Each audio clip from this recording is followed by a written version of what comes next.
Welcome to the Fractured Families Podcast. Hi, I'm Charity, a dedicated parental alienation coach. I'm here to support and advocate for families navigating the challenges of high conflict divorces and custody disputes. And I'm Jeremy, whose personal journey has highlighted the devastating effects of parental alienation and coercive control on family dynamics.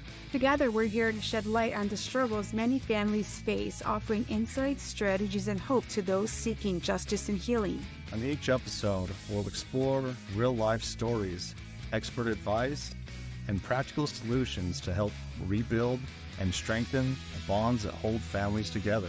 Whether you're personally affected or looking to understand more about these complex issues, you're not alone. We're here to walk this path with you. Please join us as we navigate the complexities of family law, sharing inspiring journeys of resilience, and advocate for meaningful reform in the pursuit of family unity.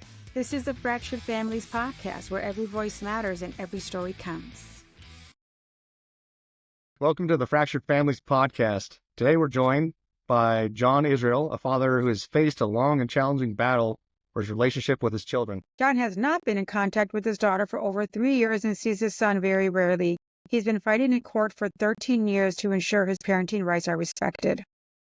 Despite the difficulties, John remains dedicated to reconnecting with his kids, even undergoing court-ordered reunification therapy. He's here to share his story of resilience and amid high conflict and the impact it has on families. Let's dive into John's experience and insights on navigating these challenging issues with this family. And we welcome John to the Fractured Families Podcast. How are you today? I'm good. Good. Great. Thanks for joining. I'm Charity, and Jeremy is our co-host, and we both do the podcast together. So we're really excited to hear about your story, talk about what's going on.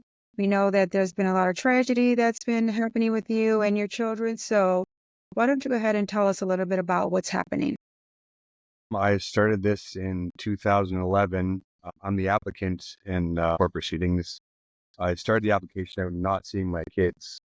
I went to, I was looking for the family court to get some help and get some kind of structure going forward because of the obvious breakup. I didn't really get too far the first couple times around.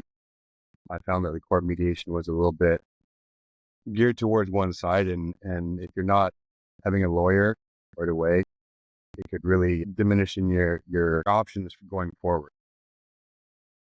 I got 2 kids. I remarried several years later.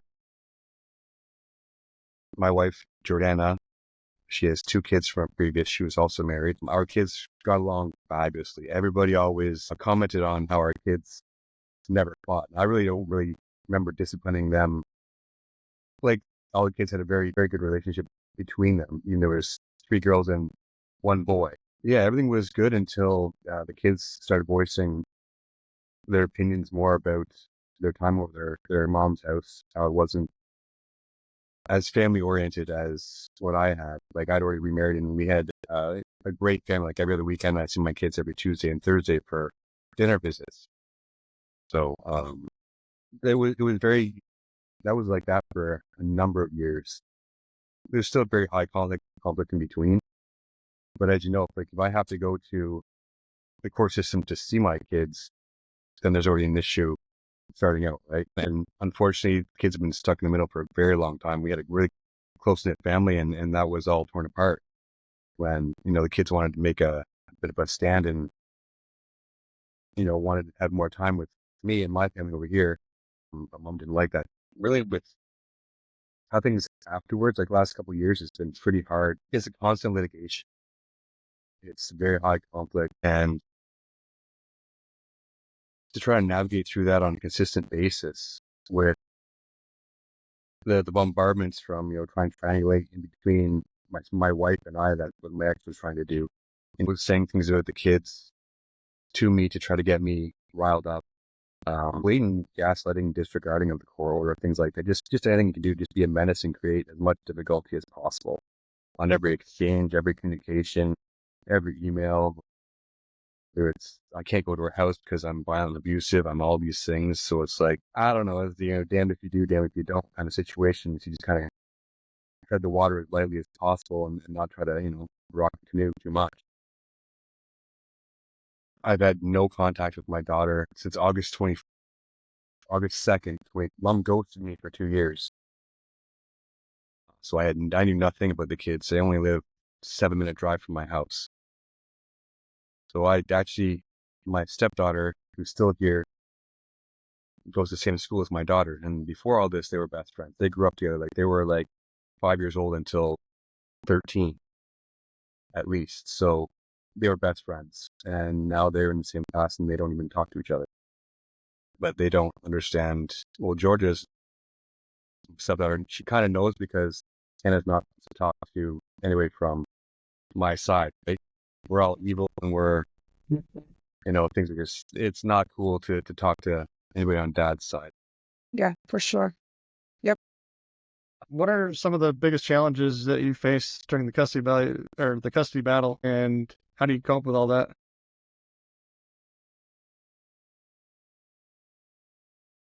Some of the biggest challenges is trying to get my position validated. Like when I go into the four walls of the family court system, you have certain expectations of justice and what their laws say, and it's kind of, to me, it's very black and white what you should do, and it's not what you expect. Not a Some of the challenges is trying to, you provide all your evidence, you give your narrative, and everything's all makes sense, and there's, you think there's no holes in it, and then all of a sudden, it's like you're in some kind of Twilight world where, like, how did you perceive this kind of situation? How did it twist around this way? And then you end up walking out of there more confused than when I first went in, and to deal with that, to me, it seems blatant, and a lot of times, it's really hard to want to go back and ask for help. Because if I didn't have the family court with me, I wouldn't have probably any of the time that I did have. So they did help me somewhat, but to the extent that I think they need to be recognized in my high conflict situation, it was not. Never given that status until later on. Or it was checked marked that, it was a high conflict, but no one really did anything about it. I've gone through a few attorneys, yeah. Opposing attorneys, how they mislead? Yeah, like when I first walk in, the judges or the lawyers, I was like, we can get this, this, and this is how it's supposed to go. And they kind of create a whole, like, it's like a forgiving narrative that, hey, you know what, things are going to be okay. And we're going to get this back for you. Don't worry about it. And then you pay your money and then you go into court and then everything goes awry. Right. And then you're left with, well, actually how I am now. It's like, I'm fighting my own money because mom hasn't worked in 4 years now or 3 years. So I'm still paying support, and she's the one who has a lawyer, and I don't have a lawyer. I can't afford it. So I mean, it's really hard to, sit back and, every time I go to a court, say, well, I paid for this, and I'm paying for this guy to keep me away from my children or argue her points, which are absolutely ludicrous. It's knowing that I was supposed to have help and I never got, or I didn't get to the extent that fathers should. I don't know if it happens to mothers also. My wife is actually going through the very similar situation. She had, her oldest daughter, Elise, has not been talking to her for years also, despite orders and stuff like that. But to get somebody that actually wants to listen about, when I talk with my friends and stuff, it's very surface based. And if if somebody was talking to my kids and these accusations happen and this and that, and like, yo, like, wow, like, dude, like, how do like, you'd be a little bit empathetic and want to talk about it a little bit, but nobody really wants to talk about that stuff. It's like, it's faux pas. We all know about it. It all happens, but yet nobody's supposed to care about it and change. So that's one of the hardest things that I have going through this. It's like the expectations of fairness, and it's just not there at all. And then ultimately the kids are the ones that suffered most. And I've gone through, 30 sessions of reunification therapy with my son. And that was a battle just to get him there, like court order Yeah. after order, to try to get him there because mom was constantly interfering. And it's like, I don't see my son enough to get any kind of foothold on the relationship I had with him before. Yeah. that's tough. It's even harder for him to see him, you know, what we had to go through, what we were doing before, how our relationship was before. And then he doesn't call me dad. I haven't heard the word dad. And it's been since before, since before all this happened. So that's hard because, I get called dude or hey, and when I do see him, there's no issue between us. He just knows that he's not allowed to have a good time. He's not allowed to, have fun talking with my wife further. They used to joke around all the time. And now you can see the unwillingness to engage because he doesn't know what is going to happen when he gets home.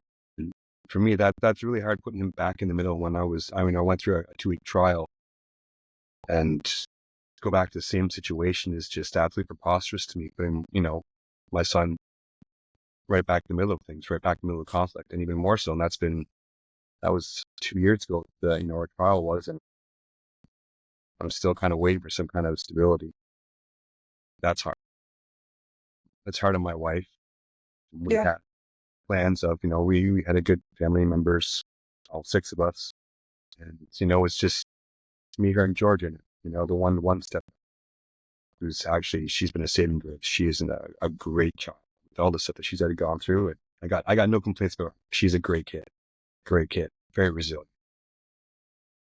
It's unfortunate that she has to go through that. But let me ask you a question, John. How long have you been divorced now? We separated, we got all that done in 2011 when we split. We had a matrimonial home, stayed there while I left. And, yeah, as soon as I got another girlfriend, that's when it went right downhill. She was I was charged like, with 2 counts of uttering death threats. And, yeah, that was not pleasant to her finding out that I was with someone. You'll know she was already with somebody else. So, I mean, yeah, it's a it doesn't whole, matter. All yeah, that matters is the that double you're happy. standards. The double Yeah. standards are just insane. That's another thing you have to really have a hard time dealing with. Is like those 2 realities. One's for me and one's for her, and we don't get the same rule. No. So you get divorced, you meet somebody new, she's already in a relationship. Prior to you meeting somebody new, things were still cordial and you had access to the children.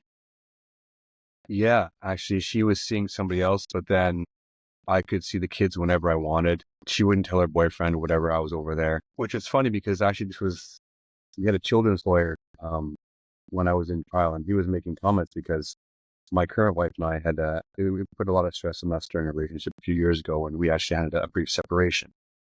And during that time, my ex was more than helpful on getting anything I needed, any money for rent, or if I needed a car somewhere, or if I needed, want to see the kids, or want to go to the movies with the kids, anything that I possibly wanted. She was the nicest person ever. And as soon as I got back with my wife, or and then all that stuff. So, I mean, that's just it's true colors. You know what I'm saying? Like, she doesn't like that I'm with somebody else, and so she's gonna make my life absolute hell. So is she in a relationship now? Mom has been. I found out that she was cheating on me with the same man she's with now. So that's been about 15 years they've been together, not married. There's actually it's quite a high conflict also because through trial I was able to get disclosure of the police reports. So I got police reports about what was going on at their house, and apparently, they were drinking, and the police were there a total of 5 times, and span of 2 years. 4 times she was kicked out by him because the argument was that she wanted to get her name on the deed of his house. And he didn't want that because I'm guessing because he knows that, if she's this way with me, then she's going to be this way with him, and then she can take half of whatever he owns. So he played it smart there, but yeah, unfortunately, he's still with her. All this was happening on the weekends that I was with my kids.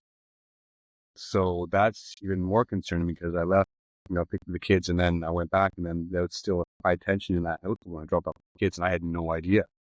And she would never tell me about any of that stuff, right? So you had a 2-week trial. What was the outcome of that? I hadn't seen my children for almost 2 years, a year and a half. The trial was pushed back twice because of she didn't file paperwork. Her lawyer was going to not be there. So I had to wait another 9 months from the first time I was going to trial. The outcome was that the order for my daughter she aged out of the system. I argued that because um, we actually had a part of a sort of medical diagnosis that I was fighting with mom to get for 10 years because my daughter had some learning disabilities. And it was given that she has a little bit of mental delay. So her cognitive abilities is a little bit less than where, a 15-year-old should be. So I had argued that, she's not 100%, capable of making great decisions at that age. But unfortunately, the judge seen that she was kind of aged out of the system and she's going to stay there and my daughter can make her own choices. Son, the order was given in May 16th of 2022, I believe. My years have been mixed up with COVID and all that stuff. But the order was not varied for my son. He was 13 at the time. So I was supposed to see him every other weekend from Friday till Sunday night. And then every Tuesday and Thursday from after school until 7:30. The order was not changed for my son after trial. So I was supposed to see him go back to the way it was before. I never seen my son. She disregarded the court order after trial. There was supposed to be the sentencing phase for it because she was found in contempt for withholding the children against. There was a multitude of orders she was threatened with.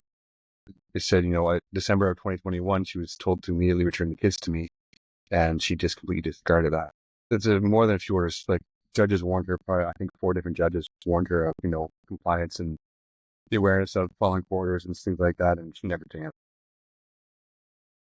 So in May we were given the outcome trial. July was supposed to be the sentencing because she was found in contempt. But then I hadn't seen a final parenting order for my son because that was supposed to be, it wasn't varied, but they were going to see if things were working better with my son, that I get more time, or if it wasn't going well, whatever it was going on.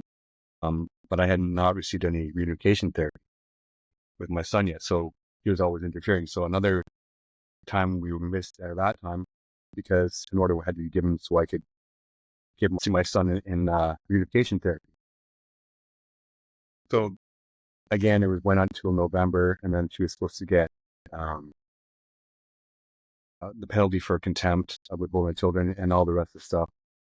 Again, that was put off because she was not compliant with other orders, and I was not seeing my son. Again, we're waiting. I filed another contempt, asking for contempt because I'm still not seeing my son according to the court order, and I'm really not getting much response back, or the court really doesn't want to engage with me because I think they're fearful of they're going to have to actually do something because they threatened her with losing primary care.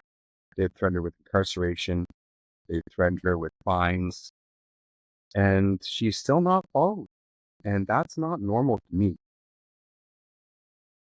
For somebody to be, threatened with those things and knowing very well that this is a big reality, and she's still thumbing her nose at the judge. I go back, November 18th is when I go back, hopefully to lay down the law, because I'm pretty frustrated because I've waited, since 2022, and here it is the end of 2024, and I still don't have a penalty for mom for withholding the kids for a year and a half before this. Now I've missed out on another year and a half with my daughter, and very rarely see my son. The times I do see him for the reunification therapy, like there's no trouble between him and I.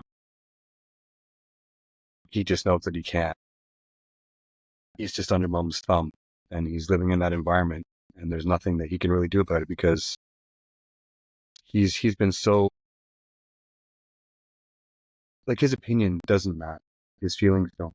It does not matter. Like I go through the same thing. Like kids have explained to me, how their mom treats them. She just repeats the same thing over and over and over again until they agree.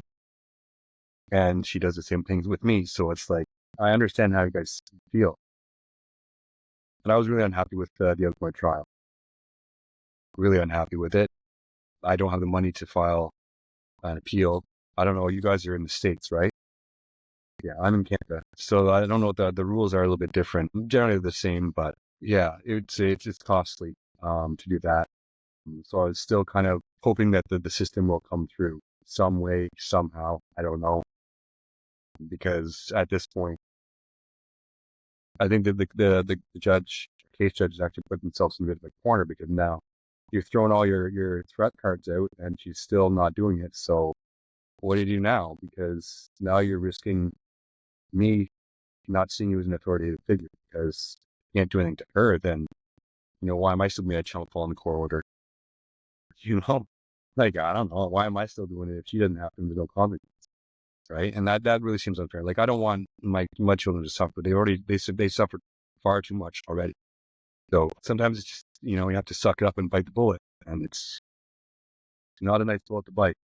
Choke on, more than enough times. I hate that. Feel your pain. Yeah.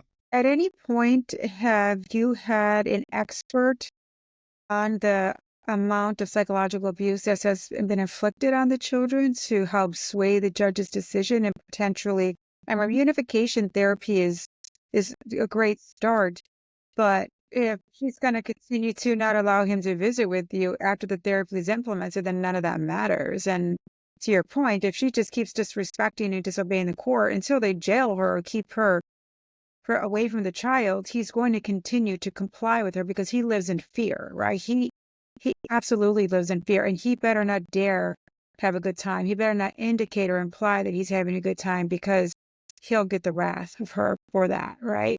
Yeah, actually, it was written in the judgment that the judge had chosen to leave my older daughter the choice in her hands to whether she wants to see me or not.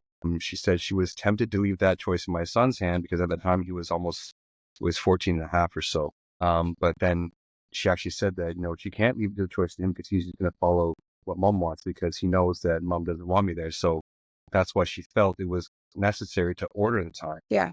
But It she's not just really fine sucked with for her. Yeah. And that's another thing. So it's like how, when you're not complying with these things, these court orders are made in the best interest of the kids. Whether I like them or not, they're still there. And how I feel the biggest fight that I've actually had in all this is trying to get the court to comply with their own orders. Like, it's written right there, black and white. And that's what my standpoint is. I'm agreeing with the court order, with what they want.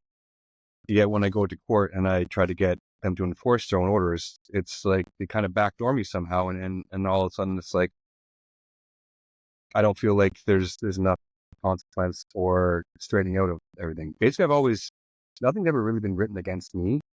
It's just that I don't see it's just such a small remedy instead of actually just attacking and seeing this for what it is and really straightening this thing up, damming up the bad stuff and trying to move forward with consequences or redirection or, more detailed court orders, things like that. So this is a lot to go through. My story's similar to yours. I know what it can do to you emotionally. So what are you doing for yourself emotionally? What are you doing for your family emotionally to take care of yourselves during this time?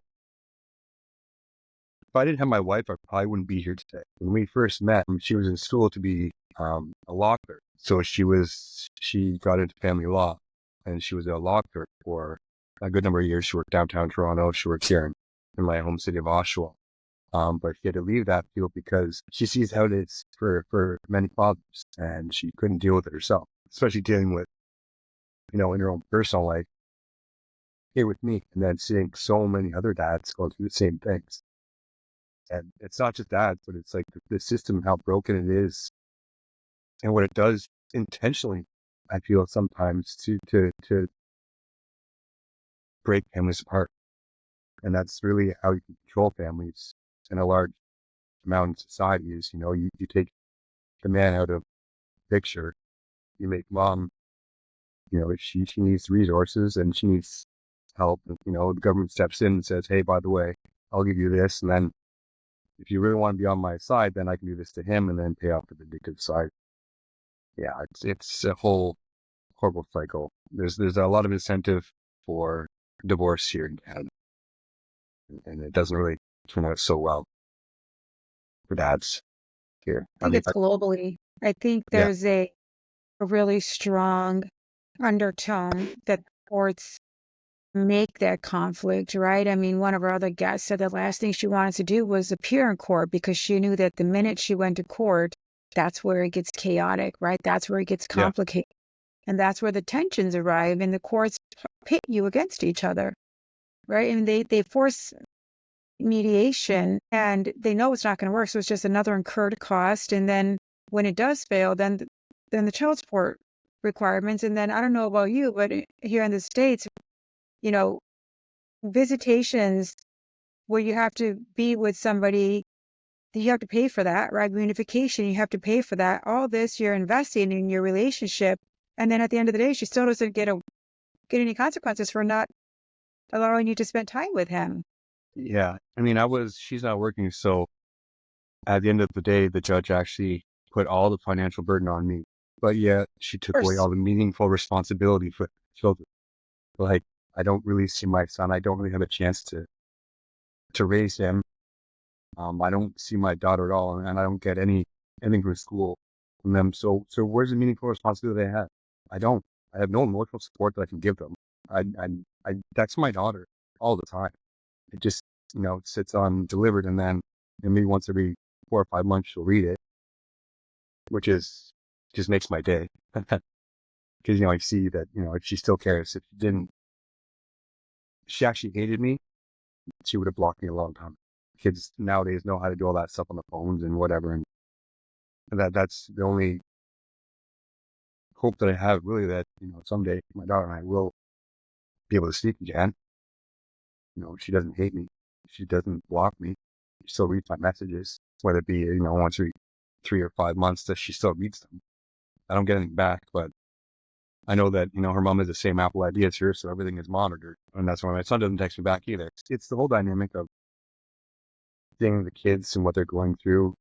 When you have one abusive parent, it does not give rats behind the collateral damage that she's doing those kids. And not even thinking with the future that, being in this high conflict, I'm not 100% to not blame either. And I felt there too. I see you get wrapped up in emotions and stuff like that too. But one thing I've learned through reunification therapies is that, these kids are not going to stay young forever. They're going to grow up and they're going to have adult questions. And you're going to have to answer them to another adult. They're not really your child at that point. And they can, approach you as another adult, and you have to deal with those things that you've done. And I don't want my son asking me questions. I don't want him trying to hold me accountable for things I didn't do or that I could have done better. I just don't want it. And I know that hopefully, I don't know what the percentage of these kids, who are alienated and turned against their parents who go back. At the end of the day, if they do choose to come back, I don't want them to come back angry. That's the best I can do in this. The statistics for kids coming back upon severe alienation are very low, right? They're not encouraging by any means. There's 3 levels of alienation. There's mild, moderate, and severe. Mild, they typically work through it. The parent overcomes their jealousy and they transition to a better, healthy relationship with the ex-parent. Moderate is they still allow the child to be with that parent. They tend to be combative, but at least they allow it. The child still carries guilt and lives in fear, but the visitations are still in place. And then, of course, the severe, more like your daughter, where the relationship is completely severed and they're under only the care of the alienating parent and it's constant. Everything you've done that's wrong. And in those cases, depending on the age of that alienation will determine what the likelihood of that relationship looks like. Although your situation with your daughter might feel like it's severe, the fact, to your point, that she hasn't blocked you and she still reads them is a glimmer of hope. Absolutely. Because when it is severe, they don't acknowledge, they don't engage, they don't reply, they completely sever all ties. So that's really positive. That's really hopeful. Well, I'm really hope that, sometime in the near future we can fix this. My mother passed away. I'll be 10 years next year. So I inherited some money, and I wanted to put that away for my kids. So I did that 10 years ago.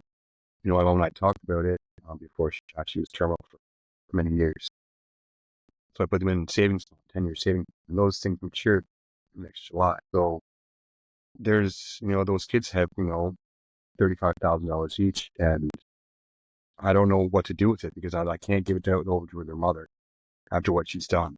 My mother would never agree to that, never.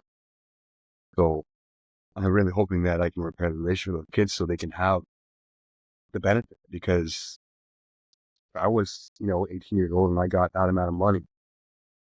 My schooling's paid for. My son can get a car. I talked to him about that, and things like that. Like your life is going to be starting off really good. Invest it well and do what you need to do. I don't know what I'm supposed to do if I don't have a relationship You with can always kids. you can always keep investing it, right? Make it double, right? It doesn't, Yeah. right? Give it to them when they're, 18 is the legal age, but in today's society, as grown adults, we all know that 18 compared to 21 and 23, 25, 28, and 30 are completely different, right? Oh yeah. And what you do with money at 18 and what you do with money at 25 are two different things. 100%. Yeah. 18, you're out drinking. Well, closer to 25, you're still drinking and wasting money. Right? I have mine locked away until my kids are at least 30. So Yeah. I definitely understand that because I didn't want them to have that big chunk either. Yeah. Yeah. Well, Yeah. you want them to not to be stupid with it, right? So they're given a chance, in this day and age and how inflation and how the housing costs and down payments on stuff, Same. you got to have somewhere to get ahead. Absolutely.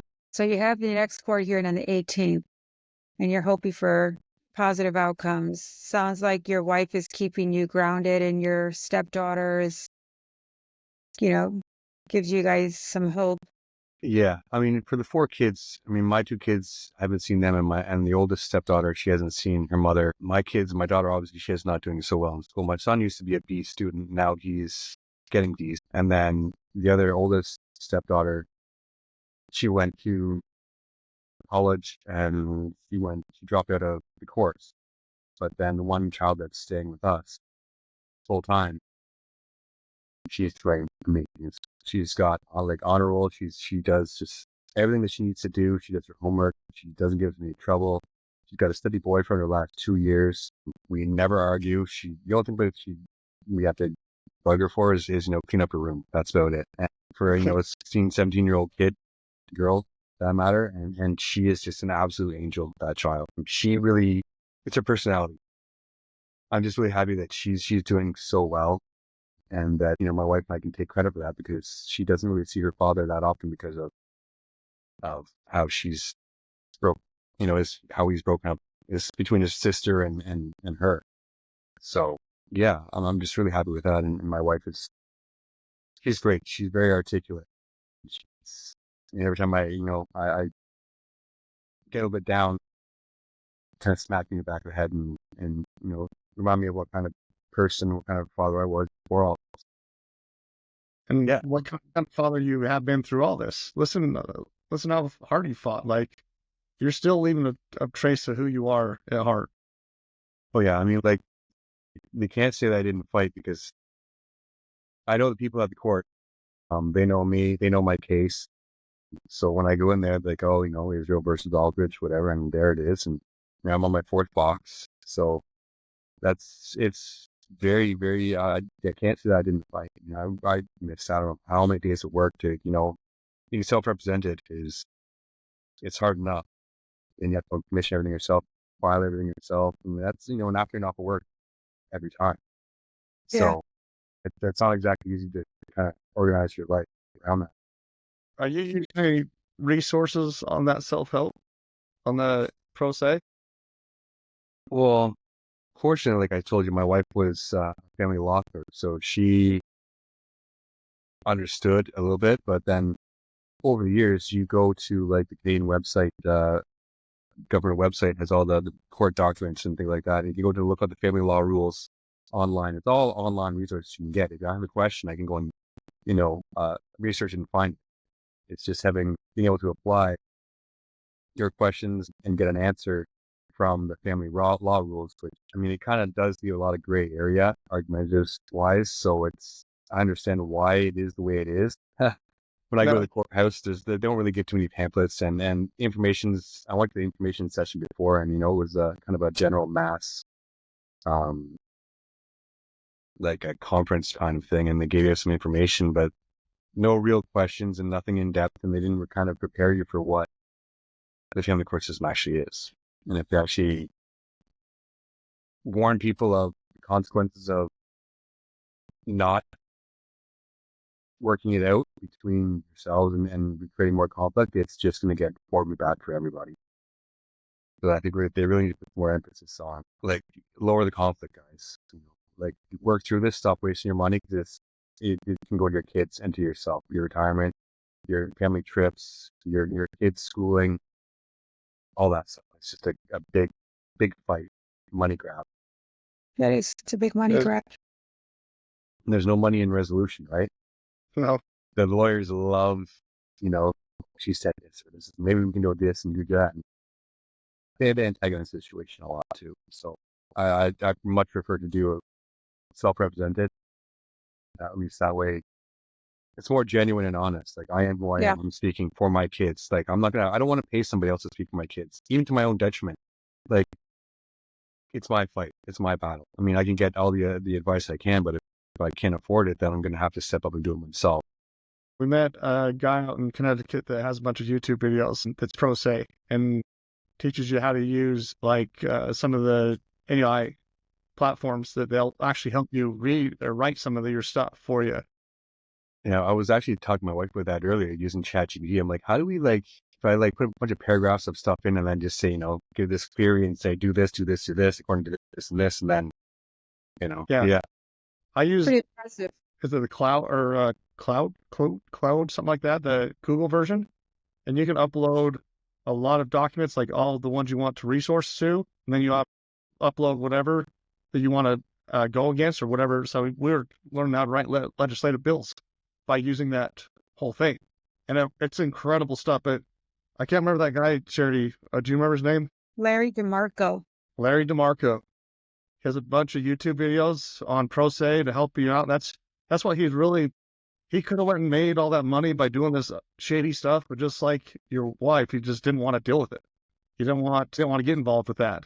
So Larry DeMarco, and he teaches you how to do all this stuff and use AI, and I mean, it might be helpful. I'll say the amount of hours that my wife and I sit down in front of this computer, it's ridiculous the amount of time over the last 13 years we spent in front of the computer.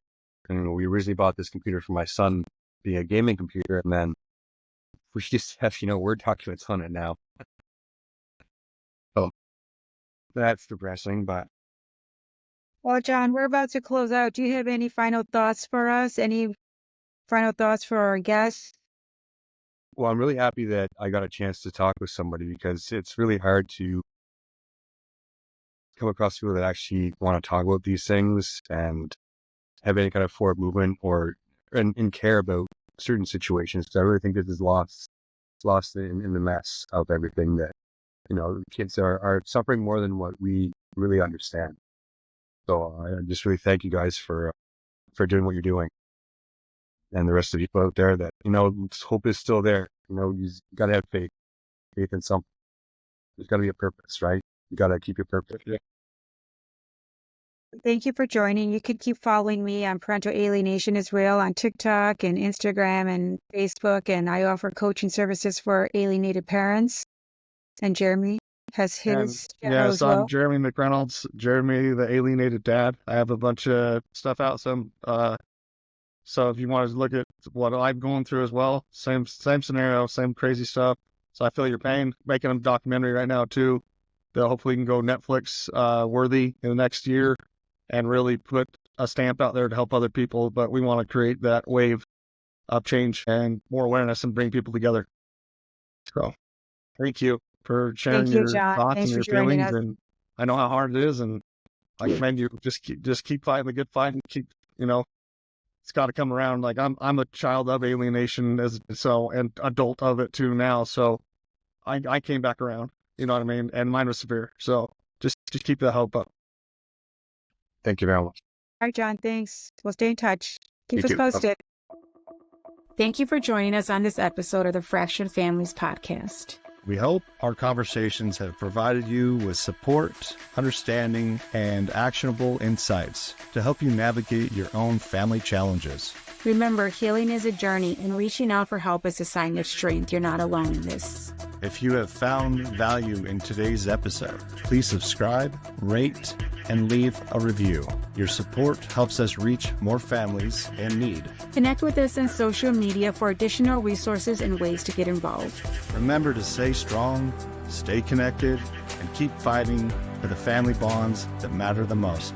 Until next time, take care and stay resilient.